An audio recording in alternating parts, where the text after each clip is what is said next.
Pinakyaw ko na yan. Alam nyo kung magkano yan? Ito, 575 real. Ilang ml yan? 500 ml. Lotion siya, guys. Lotion. Tapos ito, shampoo. Shampoo yan, guys. Ilang ml? 600 ml. Alam nyo guys how much this? Alam nyo kung magkano to? 575 real, guys. Napakabango. Ayan. 575 reals. Deluxe. Bango nyo. Ayan. Dinalawa-dalawa ko na.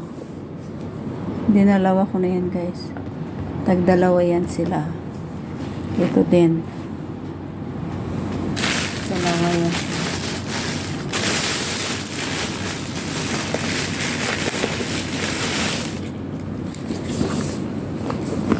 Tingnan nyo, guys. Ang bango. Ito parang siyang butter. Yeah. Butter extract. Grabe, napakabango. 575 lang, guys, yan. Biro mo. 575 may ano ka na. Ilang ml yan. 500 ml ka na ano. 575 reals. Tapos ito, ganon din. 575 real each. Kojak. Kojak sound. Yan. Kojak. Yan. Made in Philippines pa yan, guys. Tingnan nyo. Tangkilikin natin ang gawa ng ating bansa. Gawa ng Pilipinas. Ayan. Pampaganda. Oh. Bumili ako niya ng 4. Dalawa.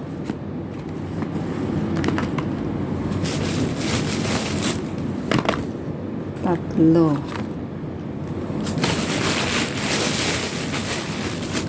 4. Bali, ano to? Nasa ano din? 24 real lahat. 4 na piraso. Kasi pang ano ko to, guys, alam nyo. Ito ay pang konsumo. Kasi bihira lang ako mag-grocery. Ayaw kasi yung buwan-buwan namimili. Kaya nung nakita ko to sa grocery store na malaki, doon sa binilihan namin, kumuha ko na ito ng maramihan na. Diba, guys? Mura lang dito mga ganito. Kaso lang i-convert mo sa Pilipinas, sa Philippine money, ganun din ang presyo, guys. Kaso minsan dito sila nagdi-discount, malaking discount ba. So ayan, kung marami kang pambili, pwede tayong magpa-cargo, ganyan. Maganda to pang cargo, diba, guys? Yan. Minsan lang naman ako bumili ng pang personal needs ko yan, guys. Ito, sa ibang mga supermarket, wala kang makita nito. Tapos, guys, meron akong bawang. Look. Diba? Sarap niyan. Barbecue flavor. Ayan. I-flex ko lang yun, guys, ang aking pinamili. Bumili din ako ng cotton.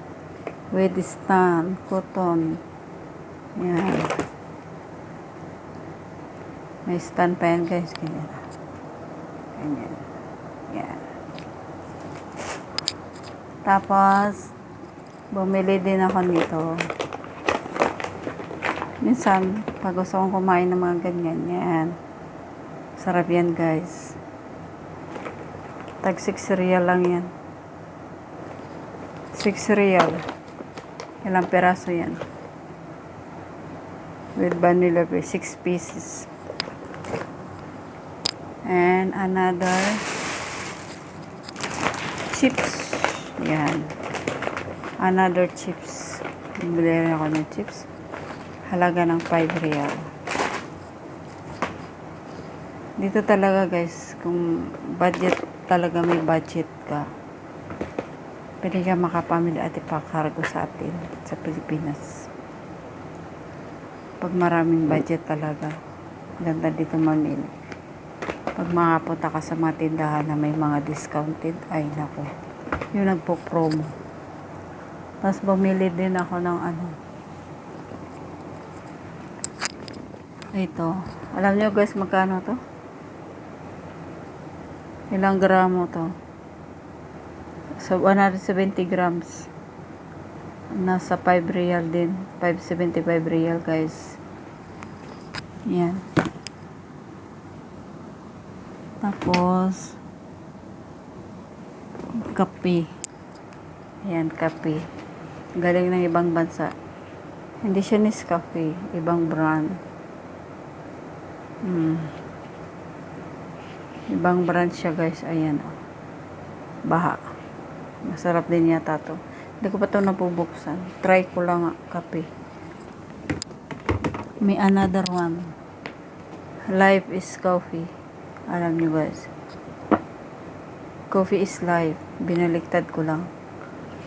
Yan. Dami kong konsumo, di ba? Kasi hindi lahat ng amo ay nanglilibre ng mga ganito. Kung may pambili ka, di bumili ka. Para naman sa sarili mo yan eh. At ito lang naman ang kasama natin sa trabaho natin. Gusto natin magkape. Halangan ano pa tayo, di ba?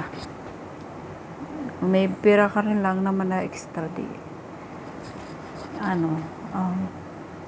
Bili na lang ng kape.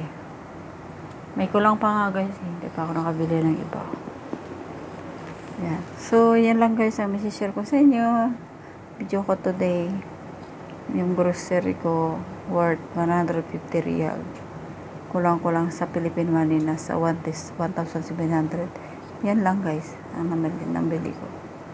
Walang iba. Salamat sa panonood. God bless.